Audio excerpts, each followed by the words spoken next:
तो circulatory system में जैसे हमने पहले भी बोला था कि सबसे पहले हम क्या पढ़ते हैं, ब्लड पढ़ते हैं। ठीक है, जो सर्कुलेटरी सिस्टम में जो हमारा पूरा ब्लड वेसल्स के थ्रू, मतलब वेन्स, आर्टरीज और कैपिलरीज के थ्रू जो फ्लो करता है, हम उसको पढ़ते हैं। तो blood is a specialised connective tissue. ये हमको पता है कि ब्लड क्या होता है, इकलौता फ्लूइड कनेक्टिव टिश्यू होता है। ठीक, तो फ्लूइड कनेक्टिव टिश्यू है भाई, तो इसमें क्या होगा, मैट्रिक्स होता है। ठीक है, मैट्रिक्स किसको कहते हैं हम, प्लाज्मा को कहते हैं। मतलब जो मैट्रिक्स की तरह काम करता है इसमें प्लाज्मा। मतलब अगर हम ऑल टोटल समराइज करें इसको कि हमारा ब्लड क्या है, तो जैसे कि हमने बताया था कि ब्लड हमारा दो कंपोनेंट से बना होता है, पहला प्लाज्मा, दूसरा ब्लड सेल या फॉर्म्ड एलिमेंट या ब्लड कार्पस्कल्स, जो बोलना चाहो वो बोल सकते हैं। ठीक है, तो क्योंकि ब्लड कार्पस्कल और ब्लड सेल्स तो हम पहले से भी जानते थे, लेकिन एक नया टर्म आया है फॉर्म्ड एलिमेंट, तो फॉर्म्ड एलिमेंट्स भी हम ब्लड सेल्स को बोलते हैं। ठीक है, तो क्या परसेंटेज होते हैं हम वो देखते हैं।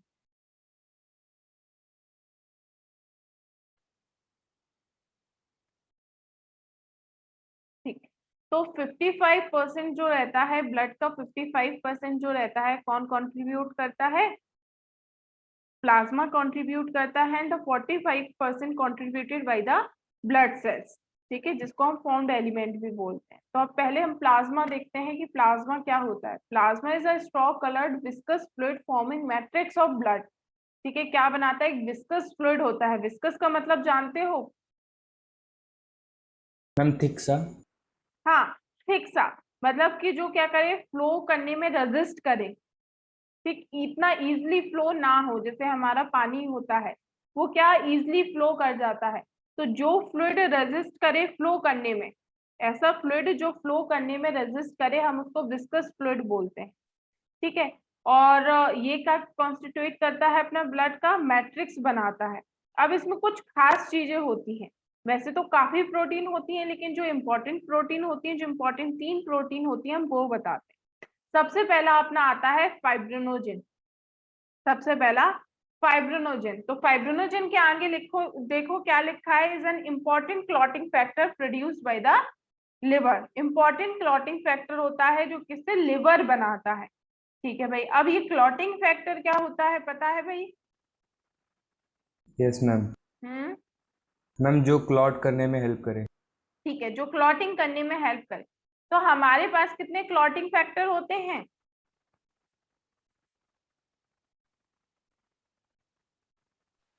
How much clotting factor we have, कितने होते हैं हमारे पास?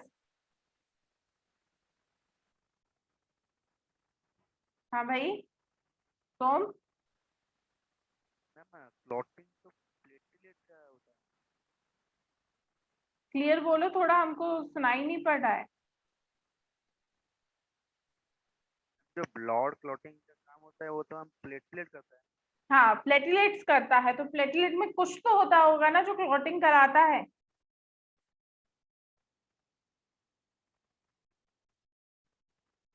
देखो, क्लॉटिंग फैक्टर्स होते हैं, तो हमारे पास 13 क्लॉटिंग फैक्टर होते हैं। कितने, 13 क्लॉटिंग फैक्टर होते हैं। जैसे तुम लोगों ने नाम भी सुना होगा, प्रोथ्रोम्बिन, थ्रोम्बिन, है ना। 10th में जब अपना आता है वो लाइफ प्रोसेसेस, तो उसमें हम पढ़ते हैं क्लॉटिंग, है ना। उसमें ब्रीफ में क्लॉटिंग पढ़ते हैं, छोटी सी क्लॉटिंग पढ़ते हैं।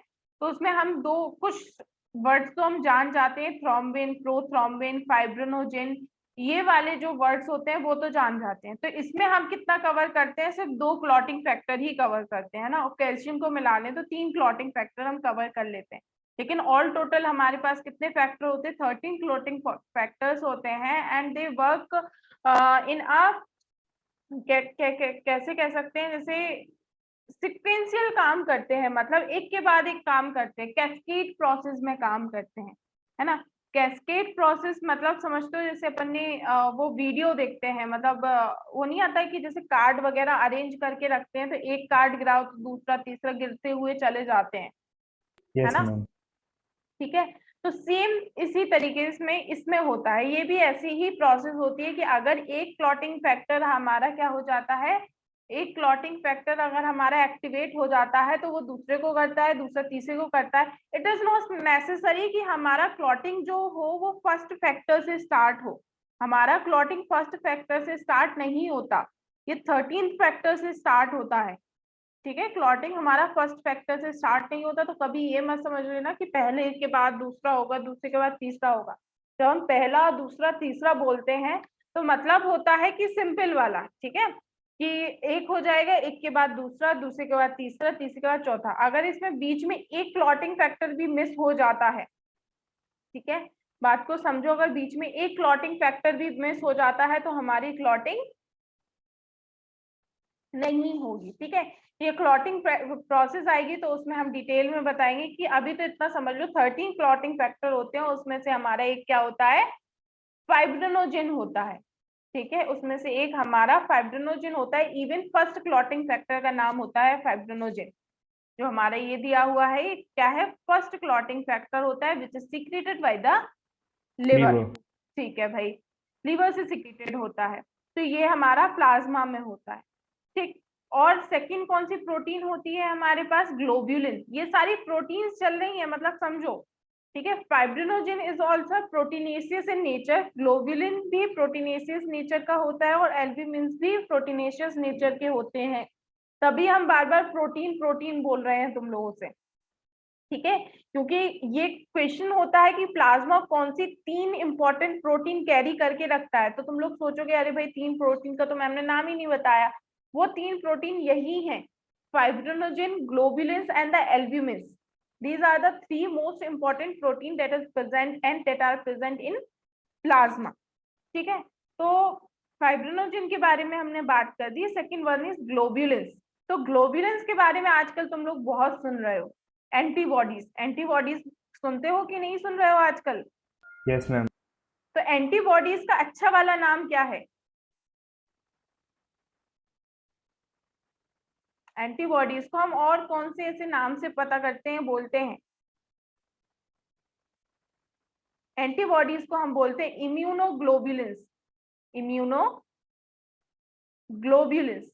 ठीक है। इसके नाम से पता चलता है कि एंटीबॉडी हमारी कौन सी प्रोटीन की बनी होती है, ग्लोबुलिन प्रोटीन की बनी होती है, और ये हमें इम्यूनिटी प्रोवाइड करती है, इसलिए इसका पूरा नाम क्या है, इम्यूनोग्लोबुलिन्स, ठीक है। हमारे पास एंटीबॉडीज प्रेजेंट होती है, ठीक है, जो मेन 5 प्रेजेंट होती है ना, सुनी होगी, GMEA,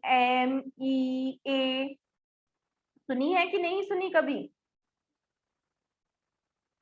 IgG, IgM, IgE, IgA, ये क्या होती है, आई है ना, ये क्या होती है, हमारी कुछ प्रोटीन, मतलब कुछ एंटीबॉडीज होती हैं, ये हमारी एंटीबॉडीज होती है। तो ग्लोबुलिन्स भी हमारी कहाँ पे होती है, प्लाज्मा सेल्स में होती हैं।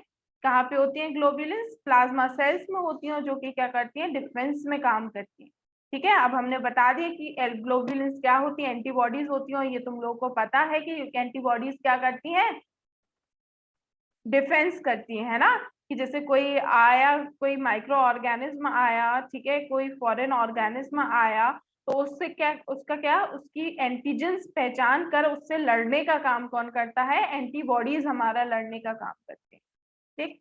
तो ग्लोबुलिन्स भी हमने कवर कर दिया। And the third one is albumin, ठीक है।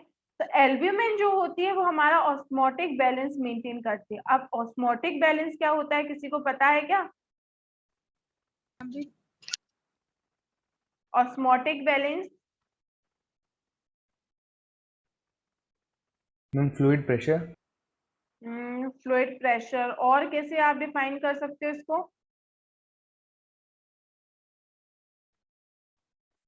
Blood pressure.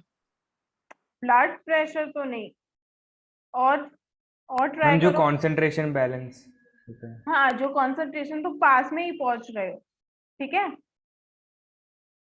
और सोम, प्रियंका, बड़े चुप हो तुम लोग क्या बताना चाहोगे?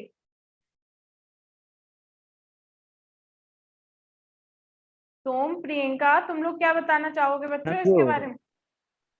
हम ऑस्मोटिक प्रेशर, हम जो वो प्रेशर होता है जिसमें हम जो सेमी परमेबल मेम्ब्रेन में जो फ्लूइड पास करता है, हम उसको रोकने के फ्लूइड लिए। पास करता है, मतलब ये तो तुमने, हम कह सकते हैं कि तुमने जितना साइड साइड का था वो बता दिया, सेंटर वाला बताओ कैसे फ्लूइड पास करता है? एक्सचेंज ऑफ फ्लूइड कैसे, किस मीडियम में होता है, किस से किस में होता है, high to low, low to high, और जो हम हाई टू लो यूज करते हैं वो हम सॉल्वेंट के लिए यूज कर रहे हैं कि सोल्यूट के लिए यूज कर रहे हैं कि सोल्यूशन के लिए यूज कर रहे हैं?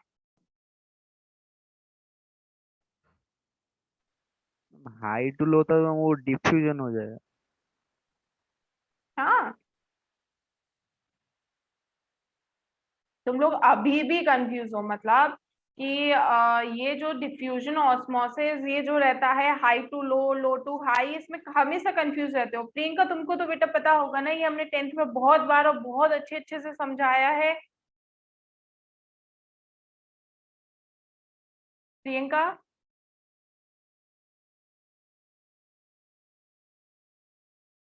पहले तो अपनी सब वीडियो ऑन करो, जब तक हम बोलेंगे नहीं, जब तक तुम लोग अपनी वीडियो ऑन नहीं करते, और ये हमें कल से नहीं चाहिए। हमारे बोलने से पहले सबकी वीडियो ऑन होनी चाहिए। हमारे बोलने से पहले सबकी वीडियो ऑन होनी चाहिए। और अब तो हमने बोल दिया है, जल्दी 1 मिनट के अंदर सबकी वीडियो ऑन हो जाए, जल्दी जल्दी।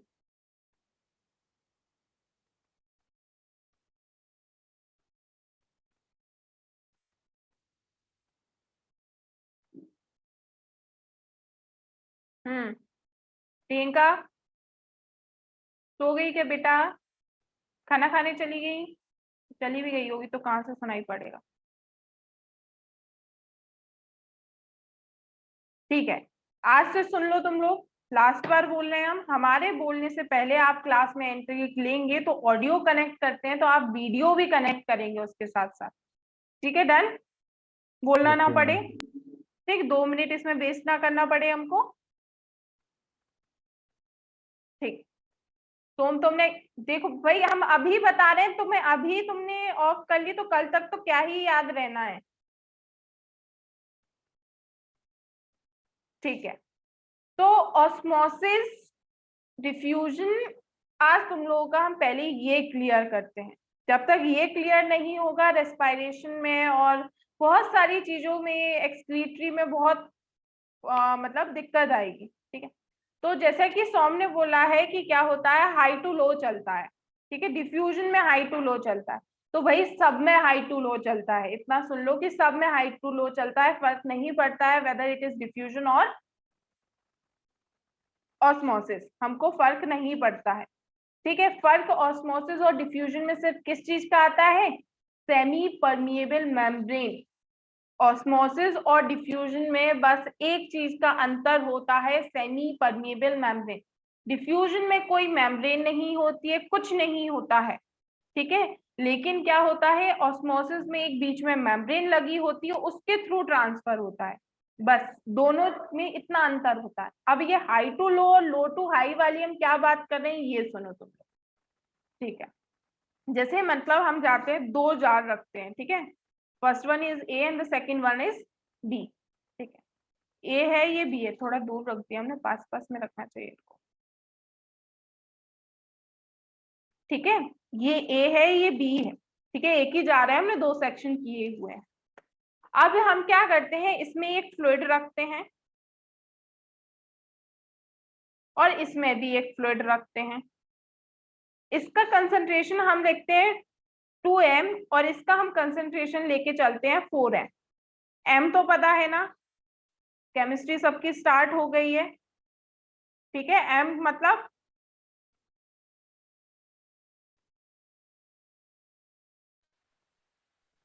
मोल।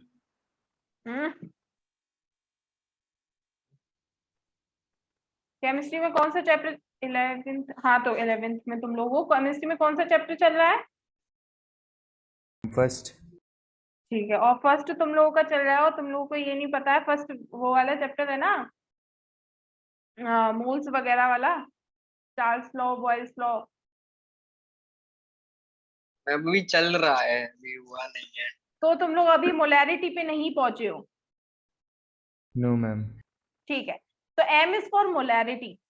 ठीक है, m किसके लिए होता है? ये जो कैपिटल M होता है मोलैरिटी के लिए होता है, मतलब जिसमें हम कंसंट्रेशन बताते हैं। तुम लोग अपनी केमिस्ट्री लैब में गए होगे, स्कूल में केमिस्ट्री लैब में गए होगे, खैर 10th में तो तुम लोग जा नहीं पाए, अगर 9th में चांस में कभी गए हो।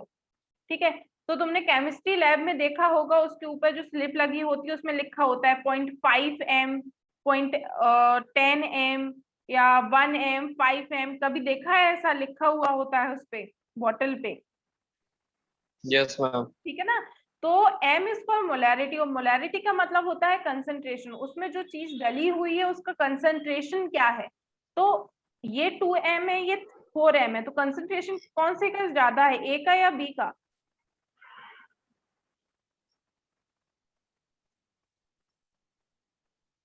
बी का, ए का।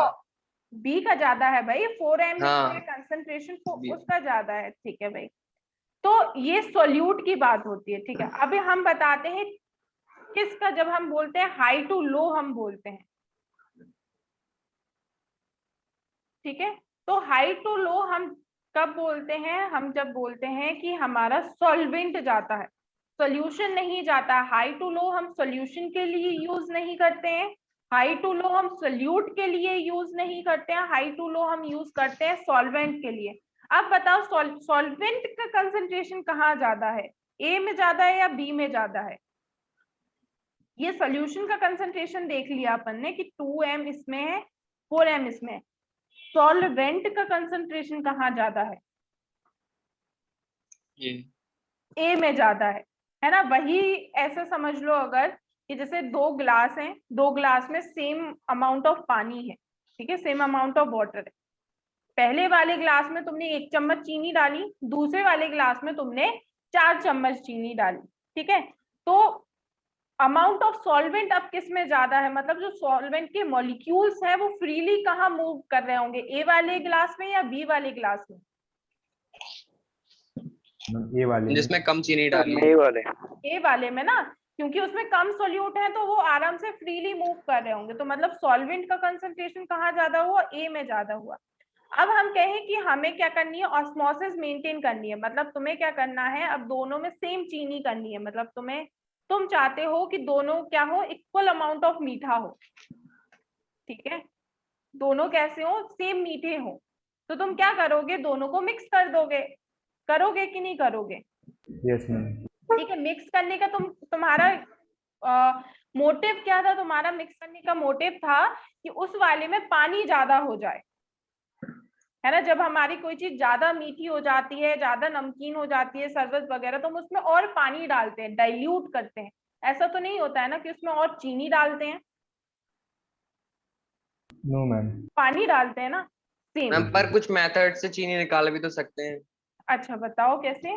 मैम, अगर सॉल्ट ज्यादा हो गया तो एवेपोरेशन की मदद से हम पहले पानी को एवेपोरेट करेंगे, फिर उसमें सॉल्ट निकालेंगे, फिर हमें जितना भी चाहिए फिर बाद में डाल देंगे।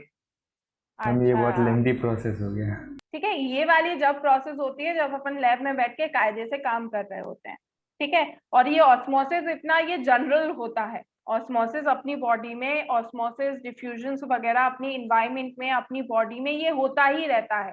तो हमारे लिए सबसे इजी क्या है, फ्लूइड का एक्सचेंज इजी सबसे ज्यादा होता है, कि हम फ्लूइड का चेंज कर सकते हैं ना, इतना सारा कुछ करने से बेहतर क्या है, हम फ्लूइड बढ़ा सकते हैं, कम कर सकते हैं, है ना।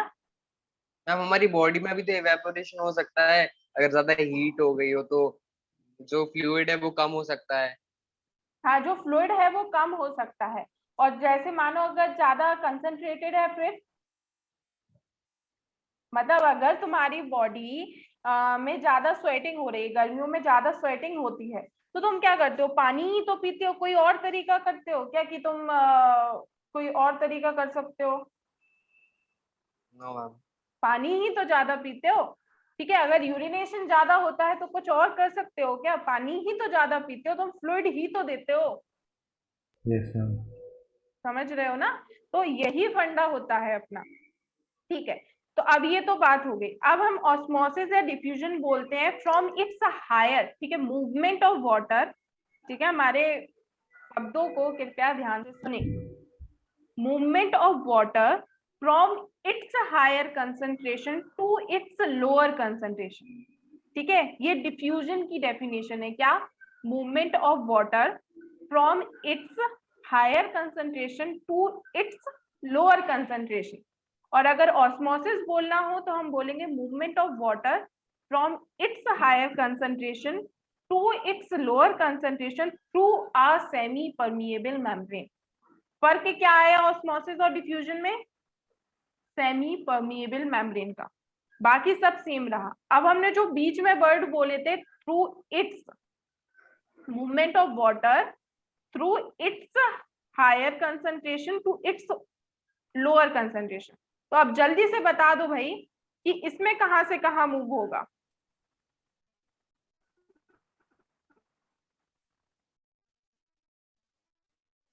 Higher to lower. Higher to lower वो तो हो गया, तो ए टू बी या B to A?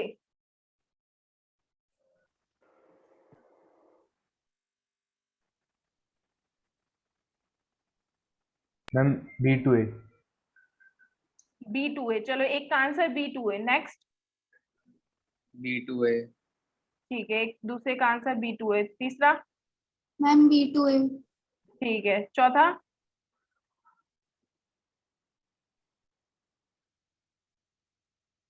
Abhinav? Yes ma'am, मैंने बता दिया B2A। बी टू ए, तो फिर B2A। अच्छा चलो, चारों ने बी टू ए बताया और चारों गलत। क्यों? देखो हम बताते हैं। अभी हमने क्या बोला, वाटर का कंसंट्रेशन, अभी तुम लोगों ने खुद ये बताया सब था मतलब वाटर A का to B होगा ma'am. A to A B to B होगा होगा क्योंकि है। मैम सॉल्वेंट का अमाउंट A में ज्यादा है। सॉल्वेंट का अमाउंट ए में ज्यादा है, तो हमने यहाँ क्या बोला, वाटर इट्स, वाटर की जहां हायर कंसंट्रेशन होगी वहां से वो कहाँ जाएगा, जहां वाटर की कम कंसंट्रेशन होगी। तो वाटर की कहाँ ज्यादा कंसंट्रेशन है, इसमें ना, यस मैम। तो वो कहाँ से कहाँ जाएगा? Ma'am A to B। Simple. Devansh अभी भी ब्लैंक है। मैम पर दोनों फ्लूइड्स, मैम पर दोनों फ्लूइड्स है ना।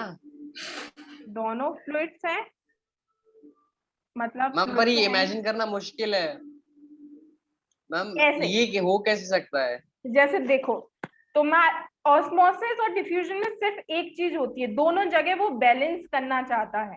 ऑस्मोसिस डिफ्यूजन में क्या होता है, इसलिए होता है बस वो बैलेंस करना चाहता है।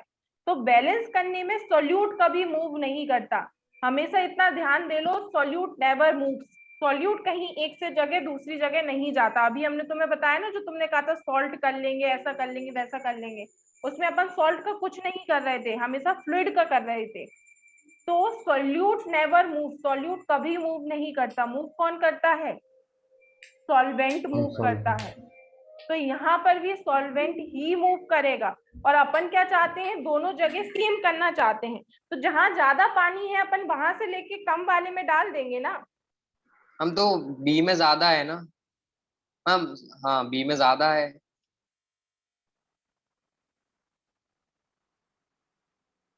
चलो एक तरीके से और अपन करना चाहते, भाई 2 चम्मच चीनी वाला डालते हैं अपन फिर से, ठीक है? अब नमक वाला करते हैं, ठीक है? तो इसमें कोई परेशानी, इसमें कंफ्यूज होते हैं, लेकिन एक बार क्लियर हो जाओगे तो हो जाओगे, इसलिए हम चाहते हैं कि हो जाओ, ठीक है? इसमें हमने डाला, मतलब ये 2m और 4m का मतलब समझना, इसमें है 2 चम्मच नमक और इसमें है 4 चम्मच नमक। अब बताओ,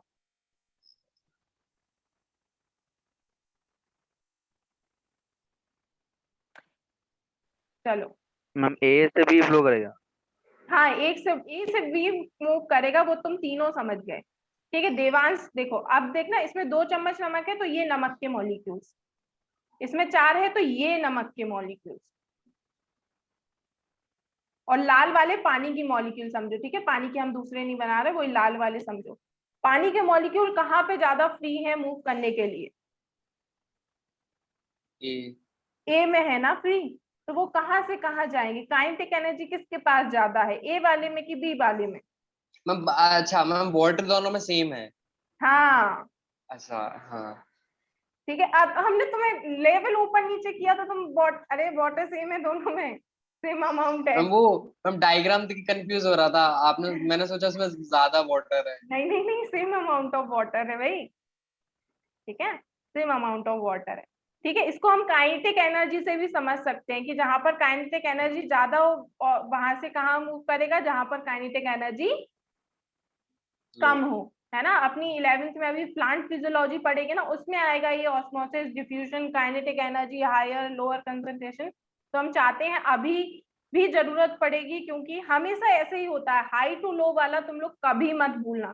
हमेशा किसी भी चीज का मूवमेंट हो, हमेशा हाई टू लो ही मूवमेंट होगा, ठीक है। चाहे वो हाई प्रेशर में हो, तो प्रेशर में भी क्या होता है, हाई प्रेशर से लो प्रेशर में जाता है। कंसंट्रेशन में भी क्या जाएगा, का सॉल्यूशन का हाई कंसंट्रेशन से सॉल्यूशन के नहीं लो सॉरी concentration। सॉल्वेंट के हाई कंसंट्रेशन से सॉल्वेंट के लो कंसंट्रेशन पे जाएगा, है ना। तो हमेशा हाई टू लो वाला मूव चलता है, कभी लो टू हाई नहीं जाता, क्योंकि लो टू हाई जा सकता है, लेकिन वो कब जाएगा, फ्री में नहीं जाएगा, तब मेहनत लगेगी, मतलब एटीपी लगेगी। ये है अभी बिना मेहनत वाली चीजें, मतलब बिना एटीपी वाली चीजें, हम कोई एनर्जी खर्च नहीं करते, तब ऑस्मोसिस और डिफ्यूजन हम ऐसे सिंपल कर सकते हैं, हाई टू लो। और जब लो टू हाई होने लगे, अगर हम उल्टा भगाने लगे इसको, तब हमें क्या देना पड़ेगा, एनर्जी देनी पड़ेगी, एटीपी देनी पड़ेगी। तो हम करते भी हैं, बहुत बार करते हैं हम ऐसा, ठीक है। हम प्लांट्स में होता है, जैसे प्लांट्स में होता, अपने में भी होता है भाई, सोडियम पोटेशियम पंप अपने में भी चलता है ना। सबसे सबसे most important sodium potassium pump, नाम सुना होगा ना, sodium potassium pump. Sodium potassium pump होता है नर्व इंपल्स कंडक्शन में। जब अपन नर्व इंपल्स कंडक्शन देखेंगे तो उसमें चलता है सोडियम पोटेशियम पंप। तो पंप जब भी वर्ड यूज आता है ना, समझ लोगे कि यहाँ पे क्या लग रही है, फोर्स, एनर्जी। फिजिक्स में मत जाओ, बायो में रहो, ठीक है। और फिजिक्स में भी यही है ना बेटा, पंप जब अपन लोग घर की मशीन वगैरह यूज करते हैं, तो उसमें भी तो अपन इलेक्ट्रिकल एनर्जी प्रोवाइड करते हैं। और वो भी क्यों प्रोवाइड करते हैं, तब भी अपन को लो टू हाई करना पड़ता है, मतलब अपन को अगेंस्ट ग्रेविटेशनल फोर्स अगर कुछ पहुंचाना होता है, तभी तो पंप यूज करते हैं ना। अगर सेम ऐसे ही करना हो तो ऐसे ही अपन कर लें। चलो ये तो बहुत यहाँ वहाँ की बातें हो गई, लेकिन अब इतना तो समझ गए ना कि ये हम क्या बोलना चाह रहे थे। Yes ma'am. ठीक है, ऑस्मोटिक बैलेंस तो मतलब यही ऑस्मोलैरिटी, ये जो ऑस्मोटिक कंसंट्रेशन होता है ना, यही बैलेंस करके रखता है। ये एल्ब्यूमिन क्या होता है, ऑस्मोटिक बैलेंस मेंटेन करके रखता है अपनी बॉडी में। क्योंकि अगर अपनी बॉडी में ऑस्मोटिक बैलेंस गड़बड़ हो गया तो बहुत सारी चीजें होती हैं, जिससे डायरिया वगैरह में क्या हो जाता है, यही ऑस्मोटिक बैलेंस तो गड़बड़ हो जाता है, ठीक है। तो ऑस्मोटिक बैलेंस मेंटेन करके रखता है। इसके अलावा प्लाज्मा में कुछ मिनरल्स होते हैं, ग्लूकोज होता है, अमीनो एसिड होता है, लिपिड्स होते हैं, कुछ आयंस वगैरह होते हैं, इलेक्ट्रोलाइट्स वगैरह होते हैं। तो ये सारी चीजें होती हैं। फिर उन्होंने बोला plasma without the clotting protein is called serum. अगर प्लाज्मा में फाइब्रिनोजन नहीं होगा तो हम इसको क्या बोलते हैं, सीरम होता है ना। और प्लाज्मा में फाइब्रिनोजन कब नहीं होगा, जब क्लॉट हो चुका होगा, जब क्लॉट हो चुका होगा, है ना। मतलब जैसे जब क्लॉटिंग हो चुकी होगी तो वो फाइब्रिनोजन से फाइब्रिन में बदल चुका होगा, फाइब्रिनोजन से फाइब्रिन में बदल चुका होगा। और जब फाइब्रिन में बदल चुका होगा तो फाइब्रिनोजन नहीं रहा, तो तब उस कंडीशन को क्या बोलते हैं, सीरम बोलते हैं, है ना। इसको याद रखना, ये एनसीईआरटी की लाइन है और बहुत इंपॉर्टेंट लाइन है, क्वेश्चन आ जाता है। तो अगर अपन प्लाज्मा में से क्लॉटिंग फैक्टर हटा दें तो हम उसको सीरम बोल देते हैं, ठीक है। आगे बढ़े, यस मैम। ठीक। formed element, the formed element include erythrocyte, leukocyte and the thrombocyte। ये तीन सेल हम पहले पढ़ चुके हैं पुराने लेक्चर में कि कौन सी होती है, एरिथ्रोसाइट जिसको अपन क्या बोलते हैं,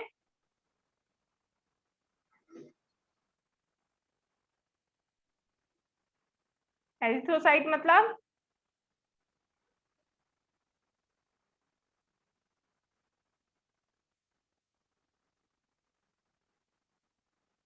एरिथ्रो मतलब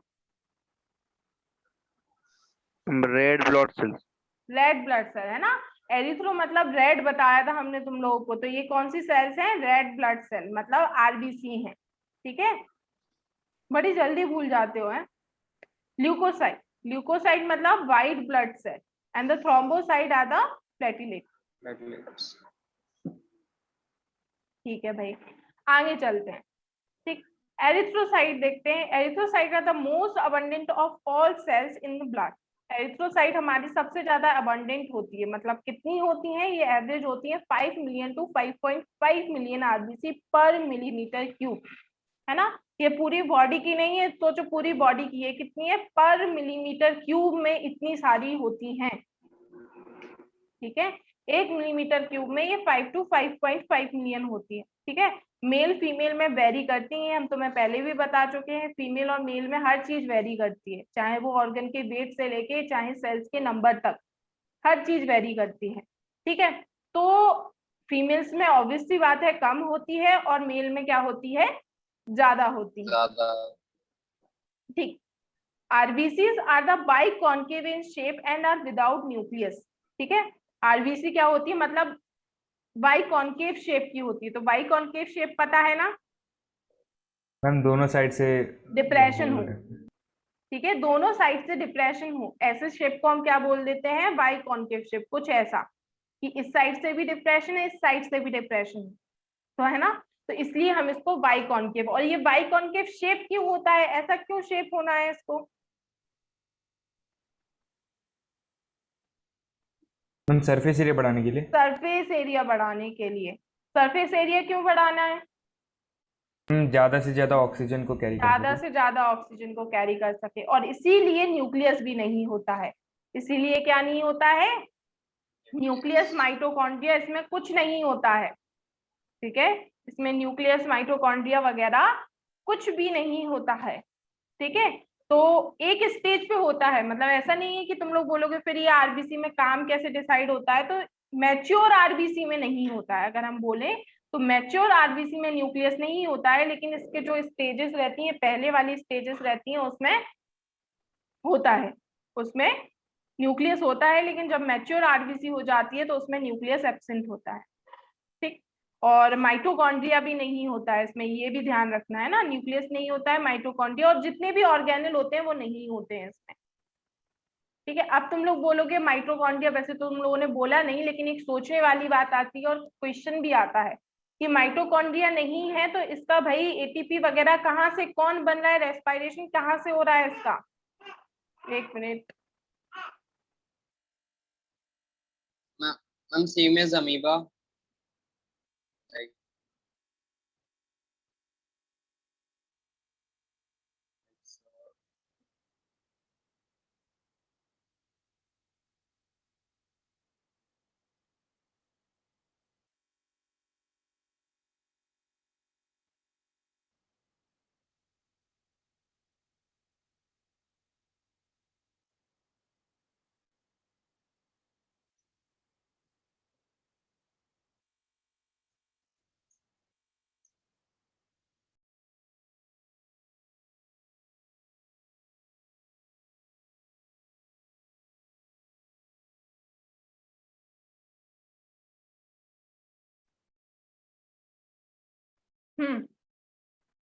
ठीक है।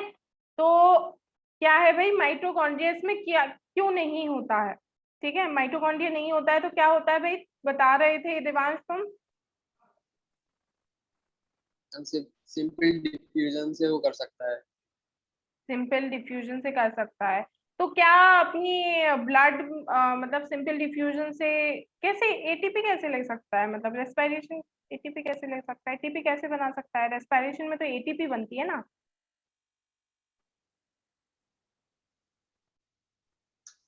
हम अपने एनर्जी के लिए कहा ना। रेस्पिरेशन में तो एटीपी बनती है ना भाई, पता है ना तुम लोग को, रेस्पिरेशन में एटीपी बनती है, यस मैम। ठीक है। अपन एक्सचेंज ऑफ गैसेस क्यों करते हैं, एटीपी के लिए करते हैं भाई, रेस्पिरेशन एटीपी के लिए करते हैं, बताओ, ग्लाइकोलिसिस,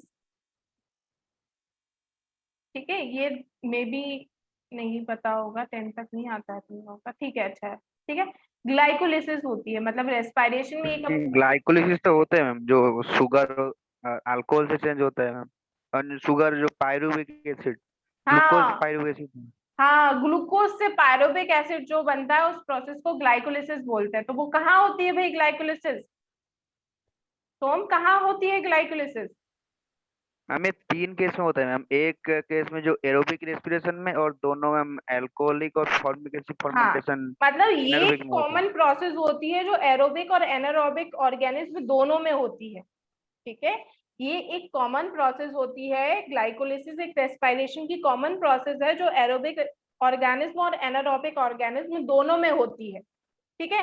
लेकिन ये होती कहाँ है, ये साइटोप्लाज्म में होती है। यस मैम, साइटोप्लाज्म में होती है। ठीक है, साइटोप्लाज्म में होती है, तो इसको माइटोकॉन्ड्रिया की कोई जरूरत ही नहीं। और ये एटीपी भी बनाती है, 2 एटीपी भी बनाती है। कितनी एटीपी बनाती है, ज्यादा नहीं, लेकिन 2 एटीपी भी बनाती है। तो ये काम चल जाता है, काम चल जाता है। तो एनर्जी ये अपनी किससे ऑब्टेन करती है, ग्लाइकोलिसिस से ऑब्टेन करती है, ठीक है। चलो एनारोबिक वालों का इसी में काम चल जाता है ना मैम?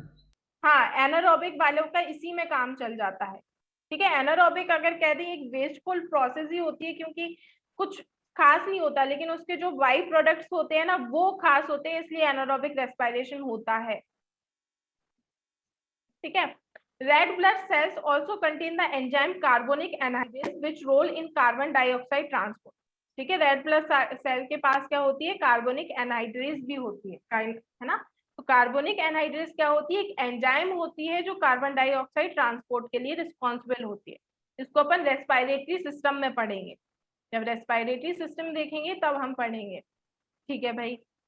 अब हीमोग्लोबिन की बात आती है, आरबीसी के पास क्या होता है, एक पिगमेंट होता है ना, रेड कलर पिगमेंट होता है जिसको अपन हीमोग्लोबिन बोलते हैं, ठीक है। तो इन्होंने बोला है कितना होता है हीमोग्लोबिन पर 100 ml, अगर अपन देखें तो 12 to 16 gram of haemoglobin present होता है, ठीक है, पर 100 ml, ठीक है ना। ये भी डिफर करता है मेल और फीमेल में, मेल में ज्यादा होता है, फीमेल में कम होता है। मेल में 14 to 60 इज नॉर्मल, और मेल फीमेल में अगर 10 के अबव भी है ना, 10 के अबव भी है तो नॉर्मल है ना। फीमेल्स में तो बहुत रेयरली मिलेगा कि उनका 14 हो या 15 हो या 16 हो, बहुत रेयरली है प्यूबर्टी के बाद का, ठीक है। आफ्टर प्यूबर्टी बहुत रेयर है कि किसी फीमेल का 14, 15 या 16 हो, ठीक है, बहुत, ठीक। तो और मेल्स का तो 14, 15, 16 आराम से होता है, ठीक। जैसे तुम लोगों को भी अपना पता होगा, क्या क्या है भाई तुम लोगों का हीमोग्लोबिन, बोलो, चेक नहीं कराया।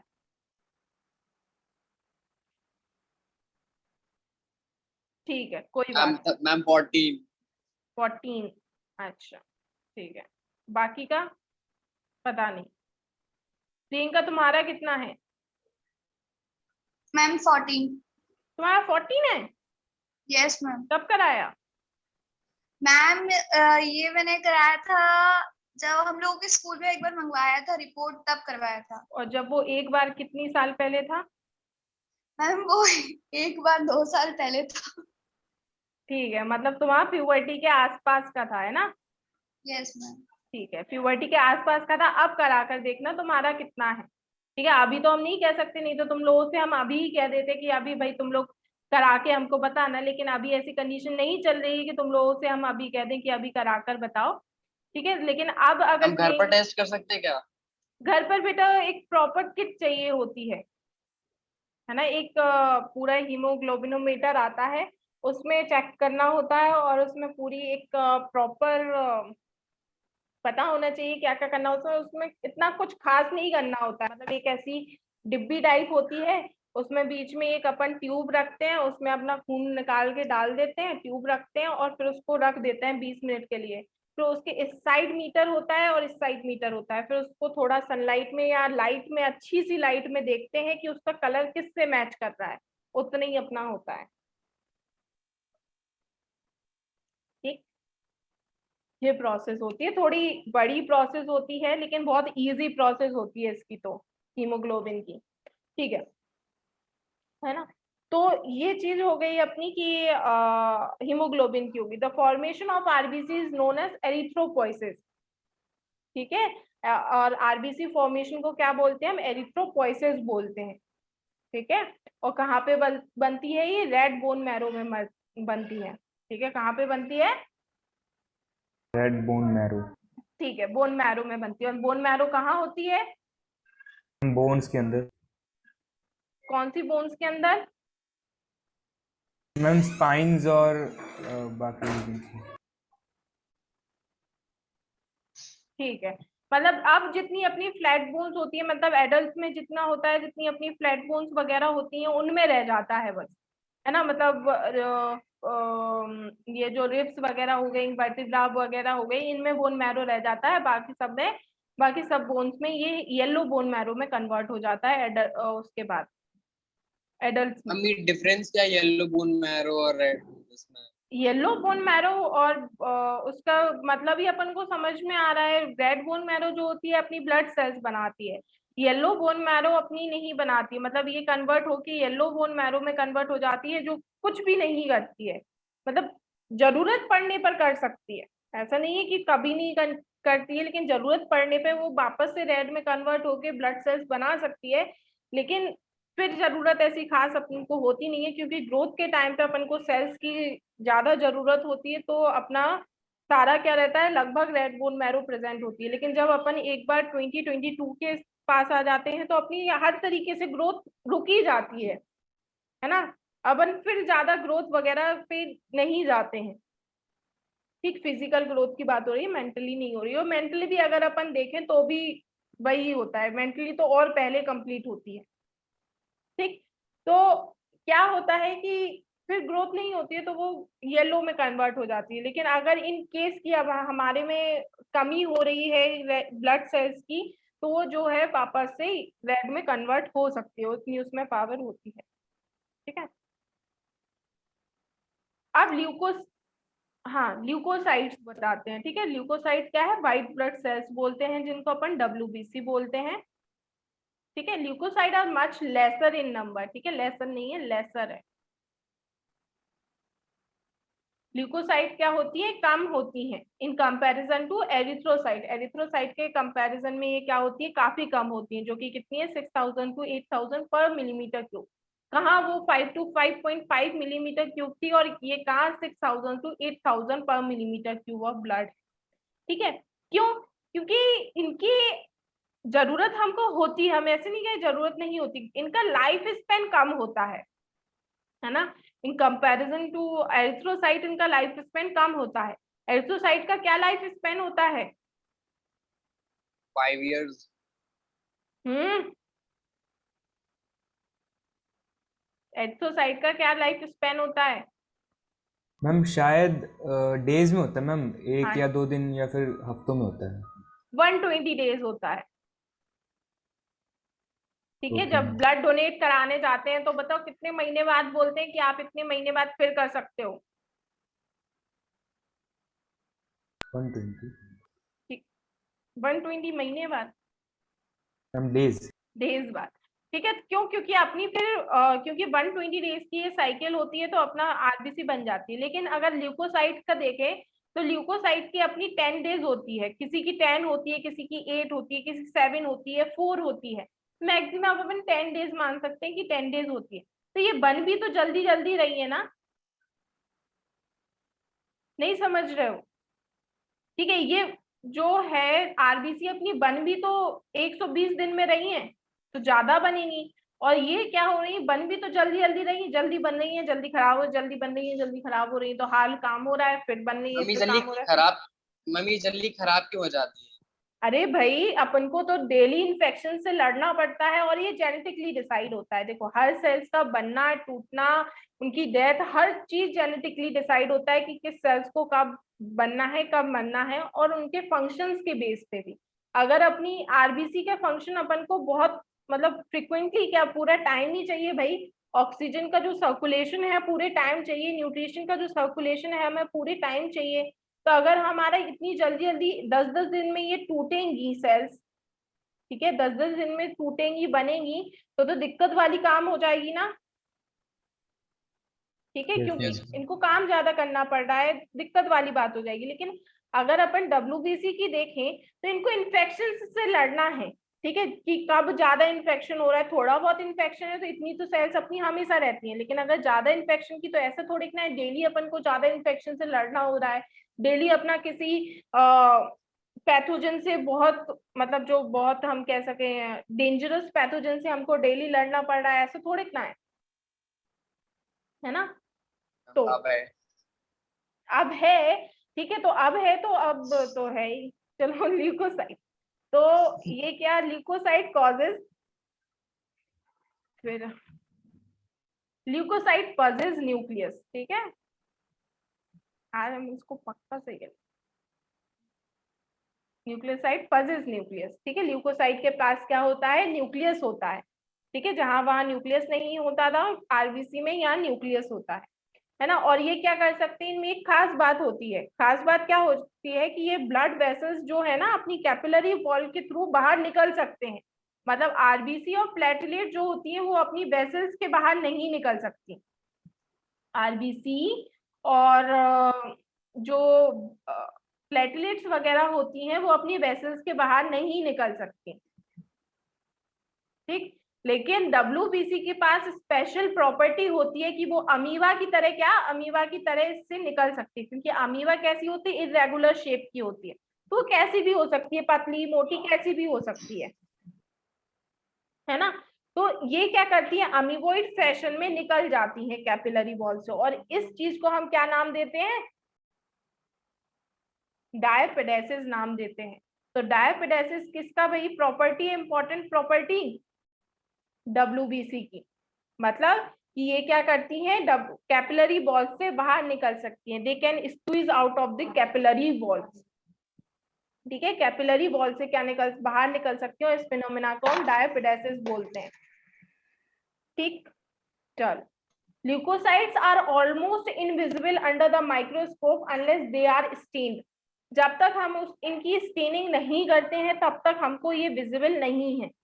माना साइज बड़ा होता है, ठीक ठाक होता है, लेकिन ये हमको जब तक स्टेनिंग नहीं करते हैं जब तक विजिबल नहीं होता है। स्टेनिंग मतलब डाई, स्टेनिंग पूछने वाले थे ना, स्टेनिंग मतलब डाई, है ना। जो डाई वाली प्रोसेस चलती है, डाई तो पता ही होगा ना, सफेद हैंकी को लाल कलर के पानी में डाल दो, पिंक आ जाता है, ठीक है। इसको डाई, तो इसमें भी अपन सेम स्टेनिंग करते हैं, सेल्स को निकालते हैं, अपने ब्लड को निकालते हैं, स्लाइड पे डालते हैं, उसमें एंटीकोगुलेंट मिलाते हैं। उसके बाद उसको एक, जिसको भी देखना है ना, जैसे यूसिन को देखना है तो मतलब यूसिनोफिल्स को देखना है तो हम यूसिन डालते हैं, उस पे नीली कलर की, बिल्कुल जैसे होता है ना नीला कलर, बिल्कुल सेम नीला कलर की डाई होती है वो यूसिन, वो डालते हैं, 20 मिनट के लिए रखते हैं, फिर उसको पानी के अंदर धोते हैं और फिर माइक्रोस्कोप में देखते हैं, ठीक है। ऐसे हम देख सकते हैं, ठीक है। अब ल्यूकोसाइट जो होती है वो दो तरीके की होती है। कुछ पूछना है दिवांश? No ma'am. ठीक है, ल्यूकोसाइट जो होती है वो दो तरीके की होती है। दो तरीके कौन एक्सक्यूज मी से? मैम। हाँ बच्चा। मैम व्हाइट ब्लड सेल तो मैम प्रोड्यूस करता है मैम एंटीबॉडी, मैम और भी एक होता है मैम एंटीजन, उन दोनों में डिफरेंस क्या होता है? Antigen are the surface proteins. Antigen क्या होती है, सरफेस प्रोटीन होती है। जैसे मानो ये हमारी डब्ल्यूबीसी है, तो डब्ल्यूबीसी के जो सरफेस पे प्रोटीन्स प्रेजेंट होंगी वो एंटीजन्स कहलाती हैं। जैसे मानो हमने एंटीजन्स को हमने ये शेप दे दिया, प्रोटीन तो बना नहीं सकते ना, कौन सी प्रोटीन है क्या प्रोटीन है, तो हमने एक शेप दे दिया, तो जो सरफेस पर प्रोटीन्स होती है वो एंटीजन्स। एंटीजन्स हमारी सेल्स में भी है, एंटीजेंस हमारे सेल्स में भी यहाँ सबके सरफेस पे, सबकी सरफेस की सेल्स पे प्रोटीन्स होती है, उनको एंटीजेंस बोलते हैं। और एंटीबॉडी जो होती है वो हमारी कौन बनाती है, व्हाइट ब्लड सेल्स बनाती है ना, बी सेल्स बनाती हैं, ठीक है। बी सेल्स और प्लाज्मा सेल्स मिलके बनाती हैं। तो क्या होता है, ये जो एंटीबॉडीज हैं ये ऐसा नहीं है कि हमारे एंटीजन से लड़ेंगे। हमारा एंटीजन तो हम तो बचपन से देखते हुए आ रहे हैं, हमारी एंटीबॉडीज जो हैं हमारे एंटीजन को बचपन से देखती हुई आ रही है कि नहीं आ रही हैं, तो उनके लिए तो ये पराया नहीं हुआ। लेकिन मानो तुम्हारा एंटीजन हमारे में आ जाए, मतलब जैसे जो वायरस या बैक्टीरिया हमारे अंदर आ रहा है उसे तो हम बचपन से नहीं देख रहे हैं ना, यस मैम। ठीक है। तो वो तो हमारे लिए अजनबी हुआ ना, उसकी जो सेल पे जो प्रोटीन प्रेजेंट होंगी वो तो हमारे लिए अजनबी हुई ना, यस मैम। ठीक है। तो हमारी एंटीबॉडी क्या करती है, अजनबी है, हम तुम्हें नहीं पहचानते हैं, हम तो तुम्हें मारेंगे, ठीक है। तो ये मैम ये होता है। लॉक्स टाइप के होते हैं ना मैम? कैसा बेटा? मैम लॉक्स टाइप के, मैम एक दूसरे के साथ मैम लॉक होकर के हाँ मैम। लॉक हो जाते हैं, उसको एंटीजन एंटीबॉडी रिएक्शंस बोलते हैं, ठीक है। एंटीजन एंटीबॉडी रिएक्शन बोलते हैं, एक कोई जीत जाता है, या तो एंटीजन जीत जाता है या तो बिल्कुल। एंटीबॉडी जीत जाती है। अभी समझ में आया सोम, एंटीजन और एंटीबॉडी क्या अंतर होती है? Yes ma'am.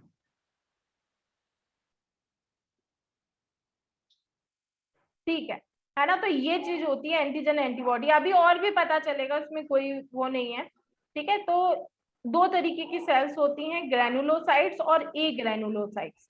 ठीक है, तो ग्रेनुलोसाइट्स वो होती हैं जिसमें ग्रेन्यूल्स प्रेजेंट हो। ग्रेन्यूल्स कुछ नहीं, दाने जैसा, सेल्स में ये दाने जैसी चीज प्रेजेंट होते हैं, फ्रेगमेंट, उनको ग्रेन्यूल्स बोलते हैं। तो जिन सेल्स में ग्रेन्यूल्स प्रेजेंट हो वो ग्रेनुलोसाइट, और जिन सेल्स में एब्सेंट हो, ए मतलब नॉट होता है ना?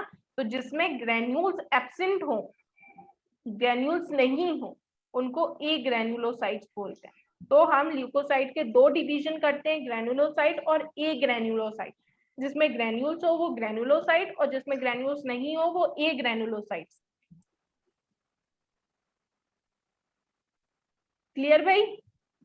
Yes ma'am. ठीक है भाई, आज हमने बहुत सारा बोल लिया, अब इसके बाद का अपन कल करेंगे। ठीक है, अभी तक का रिवाइज करना, और कल तुम लोगों से पूछा भी जाएगा इसके बारे में थोड़ा बहुत। वैसे अभी पूछने लायक मैम कुछ हुआ नहीं। हमें पीडीएफ भेज दीजिएगा। ठीक है, बिल्कुल भेज देंगे। और कोई आ गया?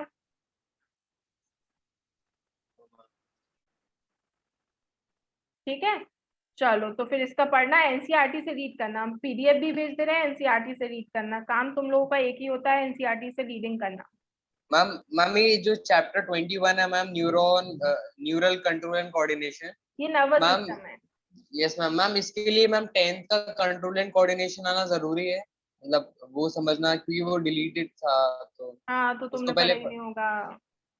मैम पढ़ लेंगे मैम, अभी टाइम है नहीं मैम, तो तो उसको क्यों ही पढ़ना है, अब तो हम पढ़ाएंगे ही ना। तो ठीक है, जो हम पढ़ाएंगे वो पढ़ लेना, फिर अपना एनसीईआरटी का। आप क्यों पीछे जाना है?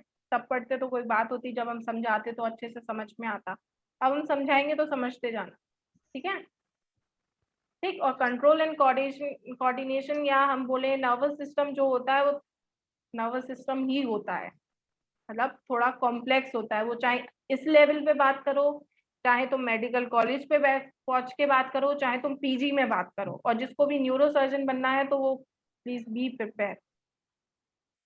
ठीक है, अभी पढ़ेंगे, मतलब जो अपन 11th में पढ़ते हैं ना नर्वस सिस्टम, वो तुम उसका इतना मान सकते हो, 1% मान सकते हो, 1%।